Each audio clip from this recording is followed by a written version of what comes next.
Glória a Deus. Falei estas coisas para que em mim tenhais paz. No mundo vocês passam por aflições, mas tenham bom ânimo. Em outra versão diz: tenham coragem. Eu venci o mundo, disse Jesus. Aleluia. Pai, em nome de Jesus, nós oramos ao Senhor, pedindo a direção, que seja, meu Deus, seja feito a Tua vontade nesse lugar, toda honra, toda glória, todo louvor e adoração seja dada a Ti. Só o Senhor é Deus, aleluia. Glória e honra e majestade seja dada ao Senhor. Meu Deus, que nessa noite o Senhor fale conosco de uma forma especial, que o Senhor venha ministrar os nossos corações. Ah, Senhor, eis aqui a Tua palavra, e a Tua palavra ela liberta, ela cura, ela sara, e que em nome de Jesus nessa noite, essa palavra possa sim, meu Deus, vir ao encontro dos nossos corações, para trazer a transformação que precisamos, em nome de Jesus, amém, graças a Deus. Dê um aplauso a Jesus bem forte.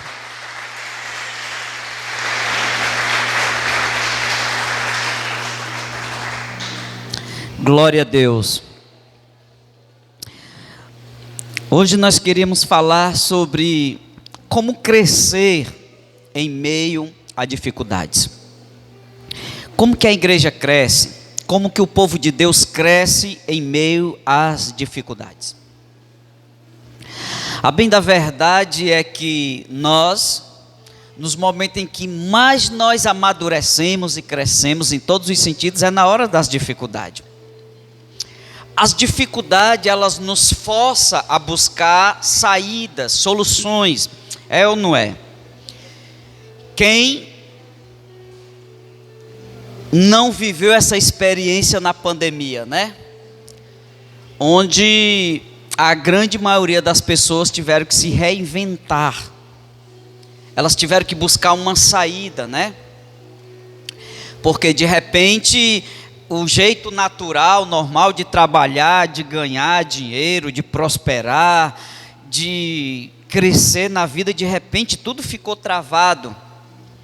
E aí as pessoas precisaram buscar meios, ou seja, a crise, ela nos forçou a buscar alternativas, né? Até as igrejas tiveram que se reinventar, né? As igrejas, para poder elas continuarem pregando, anunciando o evangelho, elas tiveram que se adaptar a um novo tempo, né? A ir para a internet, né? As redes sociais, porque se não fosse assim, a igreja não comunicava com o povo. E as que não fizeram, uma grande parte tiveram que manter as portas fechadas, elas tiveram que deixar de ser igreja, porque uma quantidade de líderes não estava preparada para isso. Mas quem estava preparado espiritualmente conseguiu entender o que estava acontecendo, e de repente elas começaram a se reinventar, e o povo não se perdeu. E quando nós terminamos a pandemia aqui, que período pós-pandemia, nós tínhamos mais gente do que antes da pandemia. O número de pessoas até aumentou. Por quê? Porque houve uma estratégia, né? A gente não dava de um jeito, então vamos tentar de outro. E aí o povo não ficou disperso, e a igreja permaneceu, e permaneceu crescendo. Dê um aplauso a Jesus. Aleluia. Então, é as crises que nos faz crescer. Quem está vivendo uma crise? Levanta assim a mão. Está tudo em paz? Então vai crescer pouco. Porque quando está tudo em paz, irmão, a gente se acomoda. Quando as coisas estão tudo normal, tudo direitinho, a gente se acomoda. É ou não é? Está tudo em paz e você acorda, você não se esforça muito, né? Vai dormir, aquela paz.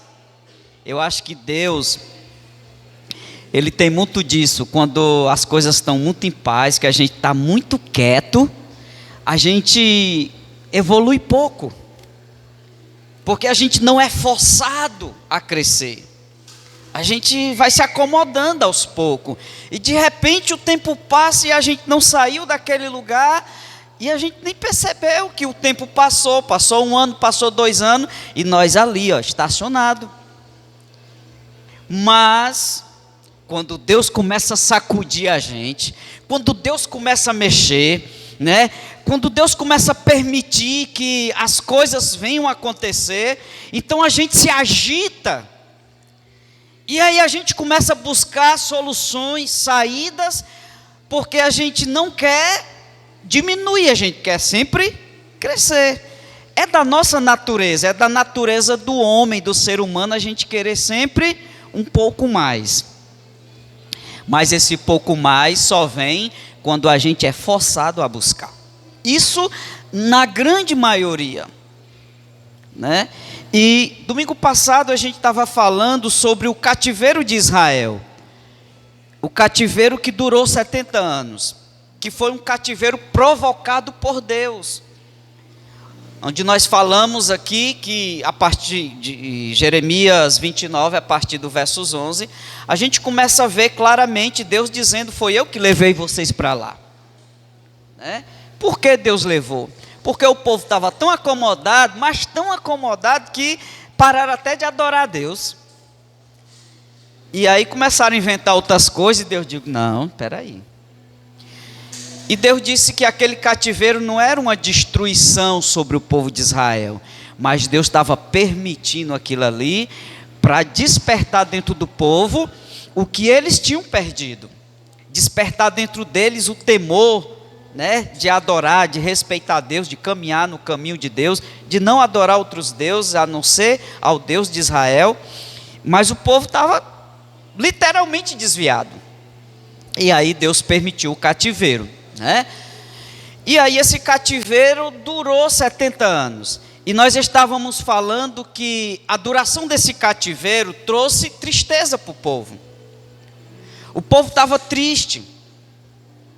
O povo agora está vivendo dentro de um jugo que talvez eles não estivessem, provavelmente eles não estavam preparados para viver aquilo. Mas Deus jogou eles lá. Mas a intenção de Deus era despertar dentro deles algo que pudesse levar eles a voltar à origem. E aí Deus levanta Jeremias para falar algumas coisas interessantes, porque tinha profetas falando bobagem, profetas que Deus não tinha levantado, e aí levanta Jeremias para poder despertar dentro deles que tudo que eles estavam vivendo tinha um propósito. Diga, propósito. E aí eu queria ler com você, para você entender melhor essas coisas. Eu queria ler com você 2 Coríntios. 2 Coríntios 4, do 8 ao 9. Vamos ler? 2 Coríntios. Para nós podermos...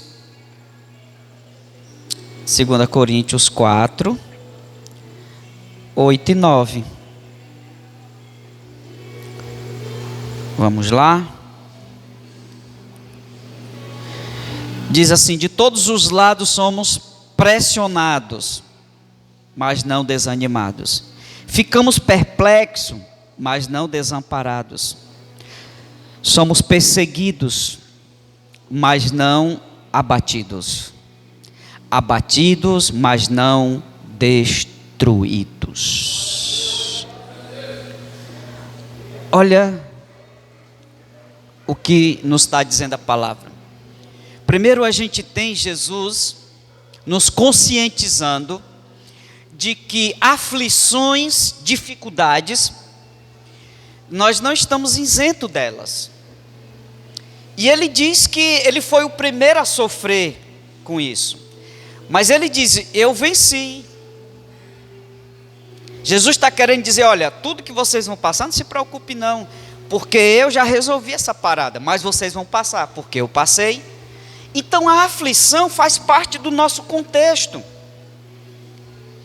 E aí Paulo vem aqui nos dizer em 2 Coríntios que nós somos sim, nós somos atribulados, porém não angustiados. Então a tribulação na vida do crente faz parte, a angústia não. A tribulação não é para trazer angústia, porque ele está dizendo atribulados, mas não angustiados, perplexos, porém não desanimados. Foi o que Jesus disse: no mundo tereis.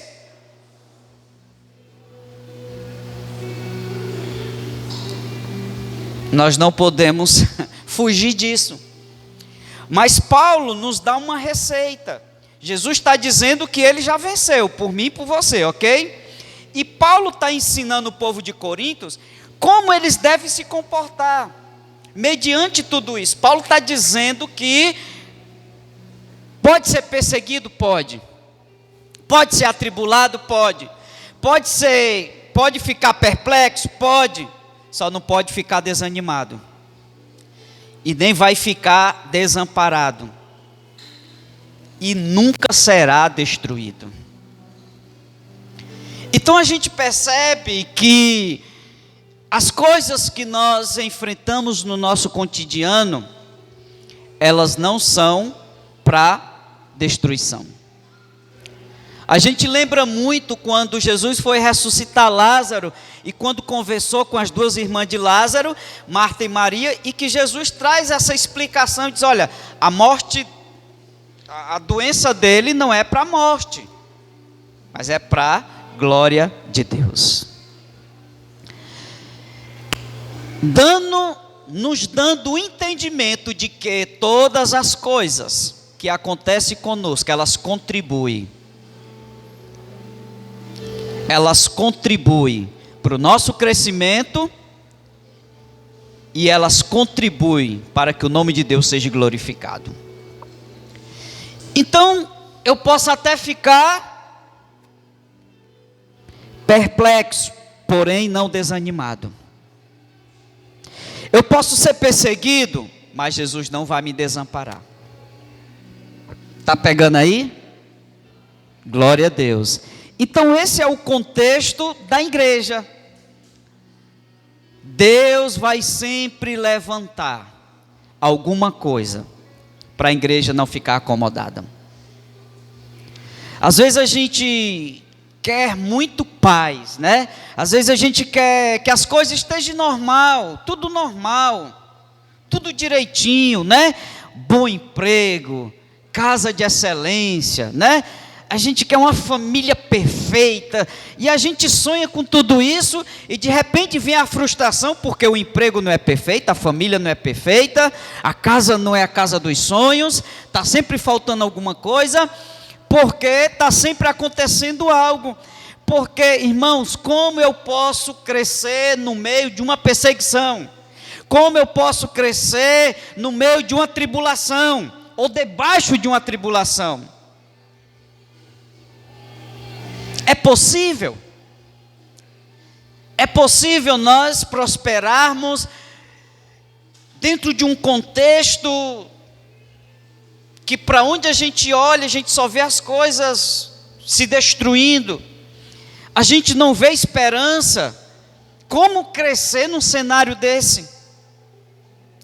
Aí quando a gente olha para a nossa própria vida, a gente não vai muito longe, a gente olha para a nossa própria vida e a gente começa a olhar para o nosso passado e o que Deus está fazendo e o que Ele vai fazer.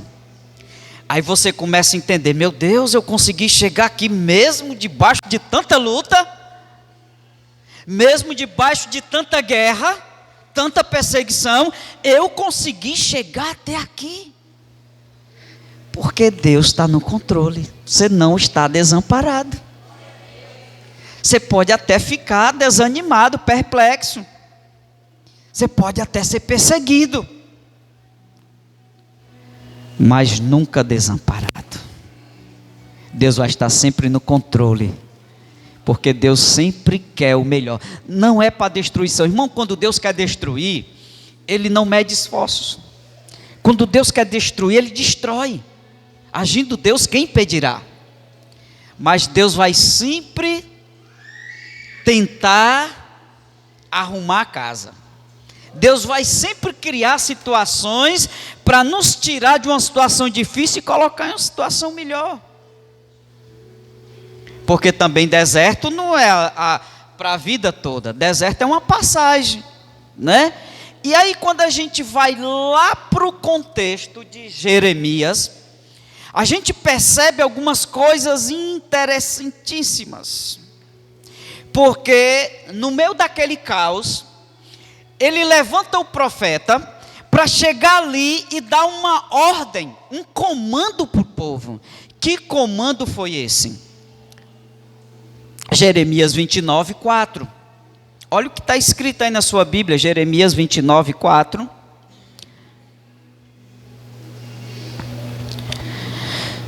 Assim diz o Senhor dos Exércitos, o Deus de Israel, e a todos os exilados que eu deportei de Jerusalém para a Babilônia. Aqui é uma carta que Jeremias está entregando lá para o povo. Está escrita, é uma carta escrita, é algo que Deus mandou entregar para o povo. E olha o versículo 5: construam casas e morem nelas, plantem palmares e comam do seu fruto. Observe que no meio de um caos, no meio de uma prisão, estavam lá como escravos, e Deus dá um direcionamento, um comando para aquele povo. O que fazer agora? O que vocês devem fazer agora? É por isso que Paulo, é como se Paulo aqui aos Coríntios estivesse pegando aqui o contexto todo dessa situação de Jeremias, dentro do cativeiro babilônio, e tivesse dito para os coríntios, para o povo de Coríntios, porque Paulo aprendeu a viver bem em qualquer situação. E aí quando Paulo aprendeu a isso, todas essas coisas, ele entendeu que a perseguição fazia parte, né? As decepções da vida, tudo aquilo fazia parte de um contexto. Mas diante de todas essas coisas, Deus está dizendo: eu não desamparei vocês. Porque Ele está confirmando lá em João 16:33, eu venci todas essas coisas. E Ele diz: não se entristeçam, não fiquem tristes, não desanime, porque eu já venci tudo isso.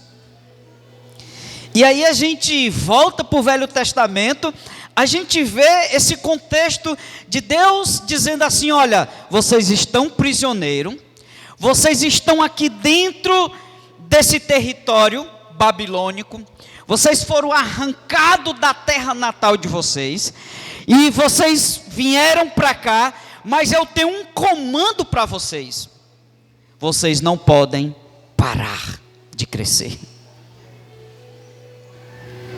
Imagine bem, se todas as vezes que nós enfrentarmos uma crise, nós cruzarmos os nossos braços e dizermos que está tudo acabado e que não adianta mais avançar, o que vai acontecer com você no futuro? Imagine agora uma situação em que você diz que eu não vou mais fazer nada e que não compensa. Só imagine uma situação de que você não quer fazer mais, porque você já entendeu que não compensa fazer.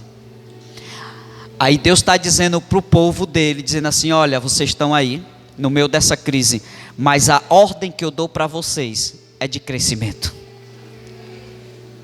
Irmão, se nós formos nos deter com todas as aflições, que Jesus está dizendo, no mundo tereis aflições, se nós formos nos deter, sempre olhar para essas dificuldades, a gente paralisa, a gente não quer mais crescer, A gente não quer mais fazer, por quê? Porque a gente está de mãos atadas. Mas a ordem de Deus, com pandemia, sem pandemia, com crise ou sem crise, a ordem dele é crescer. Ele dá uma ordem e diz: olha, a minha recomendação para vocês, ignore o que está acontecendo e comece a fazer o que deve ser feito, porque se você estivesse lá, vocês estavam construindo casas. Construir casa significa que é projeto sólido, é um projeto sólido. Construir uma casa é edificar, ele está falando de edificar, de construir algo sólido. Independente do lugar e da crise que está enfrentando, Deus está dizendo, a ordem é crescer, é evoluir. E como estavam falando, se nós formos analisar, sempre nós crescemos mais nas dificuldades, porque elas nos forçam. E aí ele está dizendo para o povo: olha, comece a construir casa, para vocês morar. Enquanto vocês ficarem se lamentando, pode construir, porque é aqui que vocês vão prosperar, é aqui que vocês vão crescer. Então comece a construir, comece a plantar. Ele está falando de trabalho, não só de construir, mas ele está dizendo: construa casa, vamos trabalhar, vamos produzir, e vocês vão provar da prosperidade do Senhor, independente do lugar, independente da situação, vocês vão prosperar. É a ordem do Eterno. Não olhe para a crise, irmão. Se nós formos olhar para as crises, elas existem, com ou sem A ou B, elas vão sempre existir. Mas como eu tenho que fazer? Bem, hoje você vai sair daqui com a mentalidade de crescimento, de evoluir, não só no contexto financeiro, porque prosperidade, ela não se limita ao contexto financeiro, mas ela abrange todo o contexto da nossa vida, desde a nossa casa, família, filhos, trabalho, todos os pilares essenciais para o nosso crescimento. Deus, ele está abrangindo tudo. Ele está dizendo: você vai crescer em qualquer lugar. Hoje eu entendo quando Deus diz assim: aonde tu colocar a planta do teu pé, eu vou lhe entregar. É aonde tu colocar, onde tu chegar, irmão. Era lá na Babilônia, mas Deus disse: vocês vão prosperar aí. Se preocupe não, vocês têm o dia certo de sair. Quando chegar o dia eu tiro vocês, mas por enquanto é aí, e é no meio dessa crise que vocês vão prosperar. Deus disse: plantem para vocês colherem. E aí ele continua no verso 6: casem, tenham filhos, colham, escolham esposa para os filhos de vocês, e deem as suas filhas em casamento, para que tenham filhos e filhas, e aumentem o número, e não diminua aí na Babilônia. Ele está dizendo: olha, vocês não vão diminuir aí, vocês precisam se multiplicar aí. Aonde vocês estão, Deus vai fazer uma multiplicação, irmão. Deus vai multiplicar a tua vida, Deus vai multiplicar, irmão. Deus vai fazer esse milagre, porque essa é a vontade de Deus, que você cresça. Nunca será para diminuir. Ele enfatiza: vocês não podem diminuir. Aumentem o número e não diminuam. Então a ordem de Deus é crescer. Mas crescer aonde? Longe da terra deles, mesmo sem liberdade. Mas o contexto que Deus arremete esse povo é dizendo: vocês vão crescer aí. Você vai crescer. talvez a geografia que você esteja, talvez você não tenha muita coisa ao teu favor, tudo está conspirando contra você, mas hoje Deus está dizendo, mesmo assim, você vai crescer. Mas a recomendação de Deus, no 4 e no 5, é fazer alguma coisa. Não cruze os braços, se mova, porque Ele diz, comece a construir, comece a trabalhar, faça alguma coisa, não fique parado, porque se ficar parado não vai se multiplicar, tem que se mexer, tem que fazer alguma coisa, irmão. A igreja do Senhor é algo vivo, que se move, que está em constante movimento. A gente começa a fazer um pouquinho, ixi, é muita coisa o quê, irmão? Eu não sei se tem muita gente aqui que se converteu na época que eu me converti, há 30 anos atrás, que já estava bom.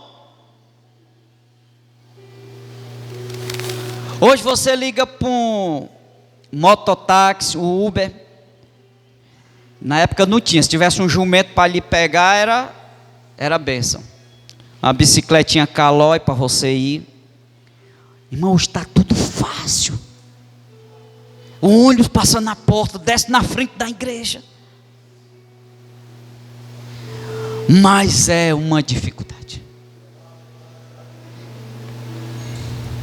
Táxi era para rico, né? Quem andava de táxi eram os ricos. O povo de classe média raramente dava uma passeada de táxi. Ou bicicleta, ou um jumentinho para galopar. Hoje está tudo fácil. É uma geração, irmão. Me perdoe aqui eu falar, mas nós estamos numa geração onde as pessoas, elas parece que é feita de manteiga, derrete rápido. Quando esquenta, derrete. Na minha época, quando a gente ia fazer uma evangelização, carrinho de mão carregando as caixas de som. Quando não no ombro. Ali aonde eu morava, no Santa Terezinha, a gente subia e descia os morros. Hoje é escada, fizeram umas escadas, mas antigamente, quando você chegava lá em cima, você tinha que parar, sentar, tirar 1 quilo de areia de dentro do sapato. Aquela areia frouxa, irmão. A pastora está dizendo que até bicho pegou. A senhora pegou bicho de pé?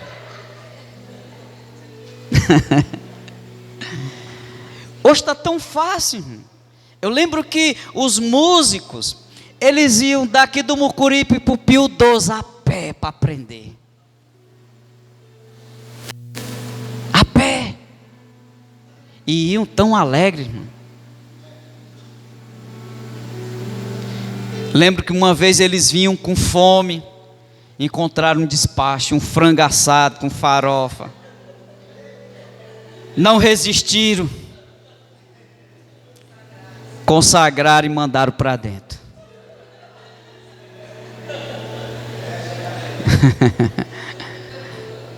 A galinha bem assadinha, Vitor.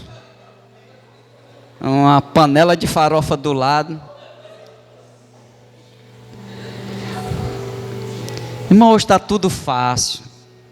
A gente diz que é perseguido, irmão, mas às vezes quando a gente olha um pouquinho para o passado, a gente se envergonha. Se você gosta de ler a Bíblia, quando você começa a ler Atos dos Apóstolos, o livro de Atos, a gente chega até a dizer que a gente não é crente. Digo, meu Deus, não sou crente não. Porque a gente nem sonha em passar isso aqui.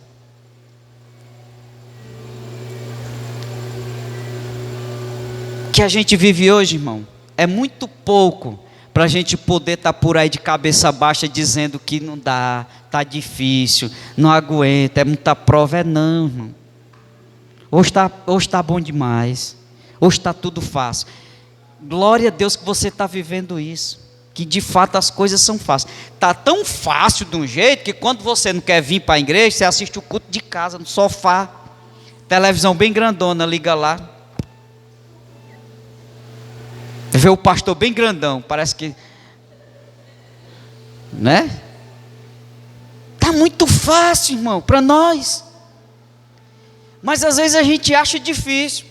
Se tiver tiver um culto a mais na igreja, a gente, essa semana teve um culto a mais. Menino, parece até que o mundo ia se acabar, porque é um culto a mais. A gente está vindo aí uns finais de semanas, né? Eu acho que até terminar o ano, a gente está com os finais de semana preenchidos. Mas já é os finais de semana que tinha que fazer mesmo. Aí tem uns aí que está acrescentando mais um dia, mas... E a gente já vê assim as pessoas com uma certa dificuldade.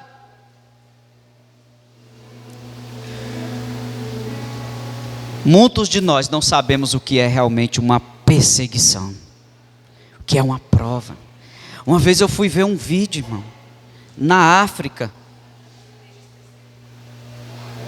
Coloque lá, igrejas perseguidas. Tem hora que você se arrupia todo, não dá vontade mais. Você vê aquilo, você fica sem coragem de ver o resto. Os irmãozinhos queimados vivo. Os cabas vão lá, entram dentro da igreja, pega pelos cabelos, joga no meio da rua, faz uma fogueira e joga o cabo dentro, irmão. E eles não desistem de Jesus. Eu digo, meu Deus, aqui por pouca coisa, irmão, a gente já fica assustado, fala-me Deus. Nós não sabemos o que é realmente uma perseguição. Nós precisamos acordar, igreja, porque se nós não aprendermos por bem, nós vamos aprender pelo mal. Como assim, pastor? Deus pode colocar a igreja numa situação não muito diferente do povo de Israel. Viveu uma situação para aprender a não abrir mão de Deus em hipótese alguma, a ser por Ele, a dar vida. Porque hoje a igreja está muito superficial. A igreja, qualquer coisa, a igreja já recua. Mas nós precisamos entender, irmão, que essas coisas Cristo já venceu. Então não tenha medo, não se assuste, não desanime, porque tudo isso contribui. E a ordem de Deus, irmão, seja qual for a situação, é crescer. Se Deus não dá essa ordem, quando terminasse os 70 anos de cativeiro, não tinha mais ninguém vivo, irmão. A geração tinha se acabado.